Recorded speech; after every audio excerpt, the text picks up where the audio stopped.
See, this universe, the way it is, no, it is predominantly divine light only. And in that divine light, ocean of divine light, what is depicted as Kshir Sagar in that icon, no, Vishnu icon, where he is lying on the Sheshaya, and that there is Kshir Sagar around. Kshir means milk, ocean of milk around. That milk comes again and again in Indian scriptures or Indian traditional mythos. For example, Saraswati has a vehicle called Rajhans or Royal Swan. You may be knowing about it. Those who don't know, I'm just telling you for information, you can find out. And that Royal Swan is supposed to only drink the milk and leave the water behind. So milk is referred to again and again in our Sanskrit traditional literature. So what does that milk mean? That milk means that which will take us towards enlightenment. And water means that which is perishable, which will die one day. In this example, it leaves the water behind. Means everything that is perishable, which belongs to this materialistic dimension, which will be left behind at our death, is water. Like money, like power, like fame, like status, like whatever people crave and run madly after. All that is water. So Saraswati, Royal Swan, drinks only the milk of enlightenment, milk of wisdom, which elevates the consciousness. She is very white in color. That white color depicts sattva quality. So in Indian tradition, there are three qualities: tamas, rajas, and sattva. So Saraswati represents sattva. Lakshmi represents rajas. She is red, wears red, bright red. Women, when they marry, they are dressed in red color in India. Why? Because marriage is celebration of rajas energy. The two people will come together and they will give birth to new children, and a new family will come up. And life giving birth to life wanting to perpetuate life, that is rajas. It's a goal, motive, right? So in a way, you become instruments of the divine to perpetuate the human species, right? If you look at it in this perspective, Khalil Gibran says in Prophet that your children don't belong to you, they come through you, right? So that is the idea. So Lakshmi represents abundance of wealth, no scarcity anywhere, right? And when you have abundance of wealth, you can buy whatever you like. You will not be suffering from want of anything, from material plane, right? And that is Rajas energy. So through passion, through effort, through talent, through imagination, through your visioning ability, you create wealth, right? And then there is Kali. Now why I am talking about these three? Because there is Mahakali, Mahalakshmi, Mahasaraswati, the three supreme goddesses. I hope you know your Indian mythology. If not, I will educate you also. So Mahakali is the tamasic energy. Mahakali is the correlate of Shiva. Shiva is the tamasic energy. Lakshmi is the correlate of Vishnu. Vishnu is the rajasic energy. And Mahasaraswati is the correlate of Brahma, which is the sattvic energy. So whether you talk about the world, or you talk about the gods, or you talk about demons, or talk about anything, in Indian tradition, everything can be depicted in terms of tamas, rajas, sattva and their interaction. It's just like 7 notes, fundamental notes in music, can give birth to infinite amount of music. Similarly, 7 colors can give birth to infinite number of colors. And these 3 fundamental qualities or modes, Prakriti means that which gets manifested. Purusha means that which is the manifester but hides behind the manifestation. Right? Yes, Sandeep? Please go ahead. Sir, generally tamas, the what we know of tamas is it's laziness, dullness, inactivity is the synonyms that we know of tamas. While you said Kali is something, I'm not saying embodiment of tamas, but when you said Kali and tamas, I was a little confused as to Kali is full of action and a lot of vigor, and how does that? Very good question. Very good question. So Uh, I'm so happy that you raised this question. So, otherwise, I will not be able to explore. But in this process, I may not. I had planned something else, but I see myself on a different tangent, as it happens. Always, Amma takes me on another path. Okay, so, but this is beautiful. I hope, right? So you are enjoying, right? Absolutely, sir. I But mean, I don't know. I mean, that's why I was like not sure if questions no, are no, okay or should no. we All quietly. all questions are welcome. Don't doubt your questions. Okay. All questions are beautiful because questions lead us to more light. Okay. So you are right. Mahakali is very vigorous. In fact, she is violently vigorous. Okay. She is very turbulently vigorous. So how can that be called tamas? Because tamas is slothfulness, inertia, and such things. But criminals are also very vigorous, and they can be violently vigorous. And but their life is not purposeful. That is what tells us it is not rajas. Because what characterizes rajas is purposefulness. You should have a plan, a vision, a motive, a goal. You cannot be wanton, right? Now, Kali, the story goes like this: that she was very angry for some reason, and because these demons had become very proliferated across the universe, and she wanted to destroy everything. And she was wantonly slaughtering everything and anything which came on her way. All these heads that she's wearing and the hands that she's wearing. It's a very, very, very violent, icon. If you see, small children may get frightened actually of her bloodthirsty tongue protruding out of her mouth. So she's bloodthirsty for all the demons' blood, right? So she's violently angry. But gods are worried that if she is not pacified, she will destroy the whole universe. So they tell Shiva that you being her husband, only you can bring her to senses. So you please do something because she is your wife. So Shiva goes and lies down on her path, and in her anger she is like going madly. And suddenly she puts her foot by mistake on Shiva's chest. In India, husband is like very reverential figure. Wives will not put their leg on his chest. So she becomes suddenly like very filled with guilt and horror. What I have done, and it is then that she comes to, and she comes to her normal self.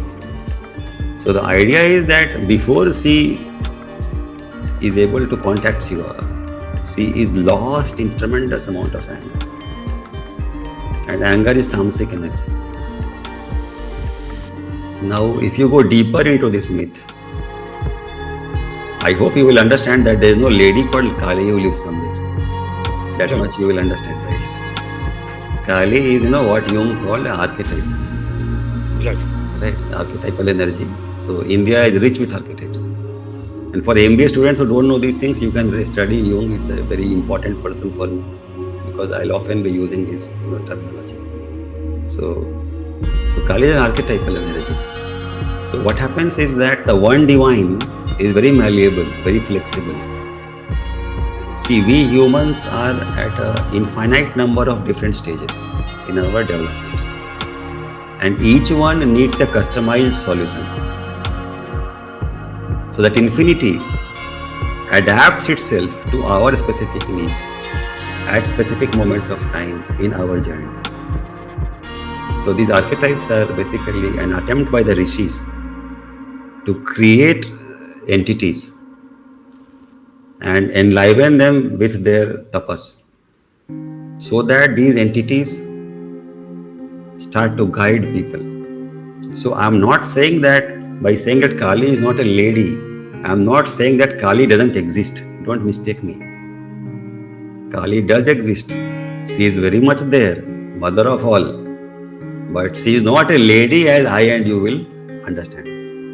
She is a form of the infinite with certain characteristics. And certain people need those characteristics for their development. So she is the goddess of the tantrics. Mahakali is the goddess of the tantra path, the Vam marg, the left-handed path. So there, You don't exclude anything as abhorrent or as ugly. You include the ugly in your path and embrace the ugly in your path. You go and sit in the crematorium. You drink out of the skull of the humans who have been burned there. Right? What you are doing? You are basically meeting the ugliest, the most abhorrent part of nature with a ferocious heart. That anger of Kali is in your heart. You want to burn Maya to ashes. You want to burn illusion to ashes. You want to wake up. You say enough is enough. So these demons that Kali is trying to kill are the demons in the subconscious mind, what Jung calls shadow. You are fighting your own shadow. You know that I behave irrationally from time to time. You know that this apparent separation of me and you and everything else, this apparent madness of this world is all illusion. There is something fundamental which is very serene, very divine, very peaceful, very blissful, which is beyond this madness. And you want to reach it, but you are not able to reach it. Because why? Because you are too tamasic for that. It's like music, no? The same song, the same notes you give to a great singer, he will produce magic. But if I will be singing, people will run away. So it is like that. You have to refine your instrument. No? So God is very much there, and you can play music with God. But you have to have an equipment which is refined enough to play that music divinely. Have I answered your question? So Mahakali represents that phase of the sadhana where the sadhak is tamasic in nature, doesn't know much, doesn't understand much. You will very rarely find tantrics who are very super PhDs from Harvard. These are very gross people from villages and remote places, but for some reason they have the sanskara of trying to awaken their mind, and they indulge with tremendous passion in that. So she's the goddess of that kind of people, who really want to wake up no matter what. Even the odds are against me, so they can take sannyas, they can go to the wilderness, they can do things which everyone will say this guy is mad or dangerous, but they don't care about society. And you see Shiva is like that. Shiva wears the crematorium mass around him and on his body. So that is why I call Mahakali and Shiva as correlates. Right? So, in Shiva mythology, Kali represents the ferocious aspect of his wife, Parvati. Same with Durga also. And then there is Mahagauri. Same Parvati becomes Mahagauri. You see. What is Mahagauri? Mahagauri is the absolutely beautiful feminine figure, motherly figure, filled with love for her children, right? So, how this transition happened? It happened through the efforts of Mahakali and Mahadurga. By slaying the demons of the shadow that lurk in our shadow, tamas is dissolved, rajas is dissolved, sattva remains. And that sattva is Mahagauri. Gauri is white. Right? Yes. So, it is efforts of Kali and Durga which brought Mahabari into being. So, that is Mahakali. So, idea is that we may be dark and dense and tamasic, but we need not give up hope. There is Goddess Mahakali to help us on our path. That is the idea. There is Shiva to help us on the path. So let us understand these archetypes. May Amma forgive me, I am calling them archetypes, but we need to call them in this class, because this is meant for intellectuals who have got a refined intellect. Because our rishis, talked at many levels. So in one class I had talked about, Sabdarth, Bhavarth and Lakshyarth. Whatever they say will have 3 levels of meaning. One is Sabdarth, which is literal translation. Other is Bhavarth, the feeling inherent in that, the devotion, And then Lakshyarth, the hidden meaning in that. So I will always talk about the Lakshyarth. Okay. So hidden meaning there. So look at Kali, look at Shiva. Kali has a very red tongue protruding out of her mouth. So that red is Rajas. So that answers your question also partially. That Rajas is not missing from her. That red tongue is Rajas. Right? And she is bloodthirsty for the blood of demons. The Rakthabij story, if you know, she drank the blood of Rakthabij, right? She is bloodthirsty for the blood of demons. So demons are inside us. Don't mistake Kali and go about killing people, take a gun and shoot down 50 people like it happens in US again and again. That is madness. That is not Mahakali's teaching. It is to slay the demons inside, not outside. In fact, when you are able to slay the demons inside, you will be able to convert many demons outside into gods. Because your influence will be so great. No, Buddha Angli Mal story is there. A notorious killer was converted to a saint by Buddha. Right? So, Mahakali, if you look at her iconography, that bloodthirsty tongue is tremendous desire to sublimate my energies from tamasic to sattvic and come close to God. That aspiration in the bosom is burning very brightly. That is Mahakali. So that what you call seeking, has started with ferocious energy. Ferocious.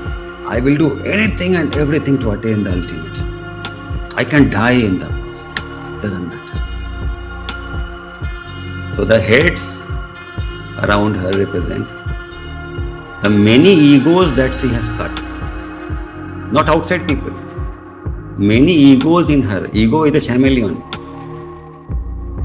Sometimes it becomes a cricket enthusiast. Sometimes it becomes a video game, addict. Sometimes it becomes an alcoholic. Sometimes it becomes, an actor, pretending, putting on a persona. Sometimes it becomes angry, sometimes it becomes sad, sometimes this, that, n number of moods, overtake the ego again and again. So every mood is a result of every disposition inside. And every disposition inside you is classified as a separate person in mythology. And each of these persons, their heads is cutting. Cutting means that kind of thinking she is cutting. How she is cutting? Through rooting out the ignorance. She delves deep into herself because what will she do ultimately? She will be on the path, right, of diving deep into herself. Now here Kali is a person now who is trying to find Shiva, okay? So I am now converting Kali into a seeker. Now she will go deep into herself and find these demons. And she will be irritated with these demons, frustrated. Why I am like this? Why I am doing like that? Why I am begging for love? Why I am... All these shortcomings in her, they disturb her very deeply. She wants to kill them. So she studies psychology, astrology, homeopathy, this, that she does. She stands on one leg and says, I will not drink water for 3 days. Like that, all kinds of mad things she does. And slowly, the wisdom starts to dawn in her. And as wisdom gains and increases, with every level of jump in the wisdom, one head is cut. Then another head is cut. Then another head is cut. Then another is cut. So she is not violent in a gory sense. She is violent in a psychic sense. She is trying to kill the demons in her psyche that lurk in the shadow. Have I answered your question? Yes, sir. So, and the hands that you see, which are a skirt around her waist, and she is absolutely naked. Kali is absolutely naked. Why she is absolutely naked? Because nature is Kali, absolutely naked. Does anything come clothed in nature? We all come without any clothes. So nature is raw and naked and virgin and very pure. So she represents the purity of nature. No culture, no clutter in the brain. Absolute expression of the nature, Prakriti. She is Prakriti in the rawest form. Okay. So obviously Prakriti is blind. The law of karma is blind, right? Prakriti operates through law of karma. You hit me in the left eye, I have to hit you in the left eye. That is law of karma. I mean, I'm reducing it to a very mundane level. It's not that simple, but you know what I'm saying. Nature is like that. An eye for an eye, a tooth for a tooth. That is what? That is the justice of the jungle. Tamasic justice. If everyone is divine, everyone comes from God, why you are trying to kill anyone? Why you are trying to let it be? No, forgive, no. But point is, tamasic people can't forgive. No, nature is predominantly tamasic. Most beings are predominantly tamasic. They only see, oh, he hurt me, I have to hurt back. Or he hurt me, so let her fall, I will enjoy, I'll clap when she falls. Right? So that is tamasic nature. That is Kali. Nature is like that. When I say nature is like that, don't you see on earth that is how it is? If it is not like that, why there are so many problems now? In fact, Mahakali is very much needed right now on the planet Earth. There has to be a movement where people understand that they have become demons and they are ruining their own life and ruining the planet Earth. They need to become Mahakali, become very angry with their own perversions and try to delve deep into themselves and become purer and purer through tapas. So that hand, the skirt that she wears, is the hand which says, I have done this, I have done that. Because of me that happened, because of me this happened. Hand represents action. So your ownership of your actions, which fills you with pride, is the hand. So she cuts pride in herself as a seeker. But the story doesn't end there. There's a Mahakali at the cosmic level. She says, you bloody fool, you think you're very smart. Huh? I'll cut your head. So accident happens, you die. You come again next birth. You again become very smart. She again says, okay, fine, go again. Because Mahakali is basically play with the word Kal. Shiva is Mahakal. Kali is Mahakali, right? So Mahakal, Mahakali, both depict time. So what is the idea? Idea is that as Mahakali, the goddess, I'm not talking about. You may be extra smart, you may do whatever weird things you like, but you just wait for the right time to come. What you sow, so shall you reap. Only time is the distance between you and that experience. So the idea is teaching that there is no free lunch in the universe. If you do something damaging here, you will be punished there. And here and there are not separate. They are united in one continuum of experience. Do you see what I'm saying? Or am I being too abstract? No, sir. I'm fine. Everyone? Sir, it's going well, sir. Don't worry about the classes. Classes will become deeper and deeper and deeper, okay? So one more question here, sir. Till you drown in that depth, okay? Yes, okay. sir. Tell me, Sir, even in the previous class, you had mentioned that as we grow up, as we grow our light towards enlightenment, even the purpose would leave. Even in that picture, even that rabbit went away. So even now, you had mentioned that purpose would, would just disappear in the course of our path towards enlightenment. Why does it happen, sir? No. What I meant was, let me clarify. I didn't mean that purpose goes away. Purpose goes away. What I'm doing on a Sunday here, sitting and working so hard and slogging away. Why am I sitting for so many hours and working, slogging so hard? You mean Amma has to achieve something more enlightenment? It's not like that. In fact, truly enlightened people become selfless workers. All their life is an offering to the planet to elevate the consciousness. Every enlightened being, Buddha was another example. He worked so tirelessly. So when I said that purpose melts away, the egoic purpose melts away. The purpose of a limited, narrow, separated being melts away. The small-mindedness melts away. You start working for what Krishna says, Loka Sangra in Bhagavad Gita. It is elevating the collective consciousness. Have I answered your question? Yes, sir. That is what is happening. So egoic purposes melt away and they give way to collective purposes. Okay. Thank you, sir. Okay. So Mahakali is black, that is tamas, but she is a goddess. So she is inspiring us to not surrender to the darkness. She's pointing towards Shiva, the supreme light, and says that move towards him. You can move towards Shiva. That is why Amma says in the ashram, everyone says Om Namah Shivaya. Everyone. That we may be like, very Kali is, today. Very much Kali is, I'm playing with words now, dark. But there is Shiva in us. So Om Namah Shivaya. So that aspiration should come. Okay. Then progress happens, and Maha Lakshmi. We have achieved lot of progress in the Maha Kali phase. So Maha Lakshmi is like Maha Gauri only. Absolutely, beautiful, blissful, abundant, and filled with abundance.